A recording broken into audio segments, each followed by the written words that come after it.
जय हिंद दोस्तों, वंदे मातरम। पिछले कुछ दिनों में अनुराग कश्यप ने जिस प्रकार के बयान पब्लिक की जेब की गहराई को लेकर दिए हैं, उसके ऊपर कई लोग आश्चर्यचकित हो चुके हैं। दरअसल अनुराग कश्यप ने कहा था कि पब्लिक के पास पैसा ही नहीं है, पब्लिक को पनीर के ऊपर जीएसटी देना पड़ रहा है, इसलिए उनके पास पैसा ही नहीं है। और लॉकडाउन के बाद में लोग पैसा खर्च करने के पहले सोच रहे हैं कि हमें खर्च करना चाहिए कि नहीं करना चाहिए, इसीलिए लोग मूवीज़ नहीं देखने आते हैं। लोग ये देखते हैं कि कलेक्शन कैसा है, कैसी पब्लिसिटी है, कैसा लोग बोल रहे हैं इस मूवी के बारे में, उसके बाद ही मूवी देखते हैं। लेकिन अब देखिए क्या होता है, कई बार चीज़ें जैसा आप सोचते हैं वैसी होती नहीं है। आपको समझना पड़ेगा इस बात को। क्या है कि अनुराग कश्यप ने जब ये चीज़ कही ना कि लोग अच्छी जब लगती मूवी तभी देखते हैं, तो यहीं पर अनुराग कश्यप को समझ जाना चाहिए था कि अगर मूवी अच्छी नहीं होगी तो पब्लिक नहीं देखेगी। As simple as that. पहले एक समय ज़रूर था कि आप कुछ भी कचरा बना के फेंक देते, मतलब नाम पे नाम, एक ही नाम रिपीट हो रहा है, 1 2 3 4, है ना। स्टार कास्ट वैसी की वैसी है, कुछ भी फूहड़पंती चल रही है, लेकिन मूवी 100 सवा 100 150 करोड़ तो यूँ कमा लेती थी। लेकिन अब जब से लॉकडाउन के बाद में सारी चीज़ें नॉर्मलाइज हुई हैं, 100% ऑक्यूपेंसी के साथ थिएटर्स खुले हैं, उसके बाद से ही ये सब चीज़ें कहीं ना कहीं कुछ गड़बड़ झाला दिखाई दे रही हैं। और इसीलिए आज के टाइम में अनुराग कश्यप जैसे लोगों को ऐसे बयान देने पड़ रहे हैं। अब इन बातों के ऊपर अनुराग कश्यप की अनुपम खेर ने भी कुछ प्रतिक्रियाएं दी हैं, उनकी तरफ भी जरा ध्यान दे लेते हैं। अनुपम खेर एक शानदार कलाकार हैं, लगातार उन्होंने अपनी कलाकारी से सभी को खुश किया है। हाल ही में उनकी एक फिल्म आई थी जिसका नाम था द कश्मीर फाइल्स, और इस फिल्म में भी उन्होंने बेहतरीन काम किया था। उनके इस काम की हर जगह तारीफ हुई।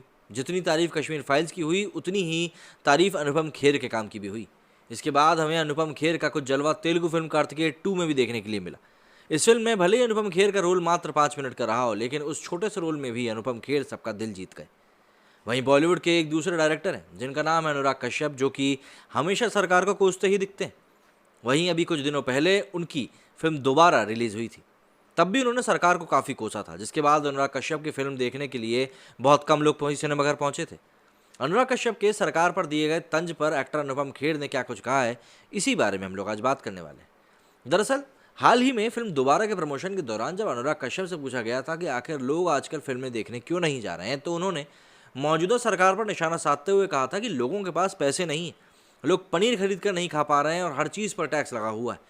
खाने पर भी टैक्स है और फिल्मों पर भी टैक्स है, और इसी कारण से लोग फिल्म देखने के लिए नहीं जा रहे हैं, क्योंकि लोगों की जेबें खाली हो चुकी हैं और उनके पास देखने के लिए पैसा ही नहीं है। एक्टर अनुपम खेर से जब अनुराग कश्यप के इस बयान के बारे में पूछा गया तो उन्होंने कहा कि मैं उस सवाल का जवाब देकर उनके बयान को वैध कैसे ठहराऊं। वो क्या सोचते हैं मेरे लिए महत्वपूर्ण नहीं है, वो क्या मानते हैं ये भी मेरे लिए इंपॉर्टेंट नहीं है। ये देश उसे बोलने की पूरी आज़ादी देता है और वो उस आज़ादी का इस्तेमाल करता है, लेकिन इसमें वो गलत साबित हुआ है। इसके बाद अनुपम खेर ने कहा कि आजकल आपको हवाई जहाज़ का टिकट नहीं मिल रहा है, आप अच्छी फिल्मों के टिकट नहीं खरीद सकते क्योंकि हॉल खचाखच भरे हैं। मॉल और 5 स्टार होटलों में लोगों की भीड़ उमड़ पड़ी है, पार्किंग स्थल भरे हुए हैं, सड़कें कारों से जाम है। उसका क्या मतलब है कि कोई पैसा नहीं है, बल्कि असल बात यह है कि लोग सोच समझ कर ही खर्च कर रहे हैं, लोग अच्छा कंटेंट देखना चाह रहे हैं। अनुपम खेर ने पहले तो अनुराग कश्यप के बयान पर जवाब देने में रुचि नहीं दिखाई, लेकिन फिर जब उन्होंने माना कि वो जो भी कुछ कह रहे हैं गलत है, क्योंकि आज भी लोग जा रहे हैं, लोग खरीदारी कर रहे हैं, गाड़ियां बदस्तूर खरीद रहे हैं। हाँ, बस लोग उन्हीं चीज़ों पर पैसा खर्च कर रहे हैं जो उनके लिए आवश्यक है, जिसका कंटेंट अच्छा है, जिसके लिए लोगों को लगता है कि उन्हें पैसे खर्च करने चाहिए, वो सिर्फ उन्हीं चीज़ों पर खर्चा कर रहे हैं। बड़ी सीधी सी बात है यार, रजिस्ट्री की ऑफिस में जाकर देखो, मकान के लिए धड़ाधड़ रजिस्ट्रियाँ हो रही हैं, गाड़ियों की बुकिंग दे दो, 6-6 8-8 महीने डिले हो रही हैं।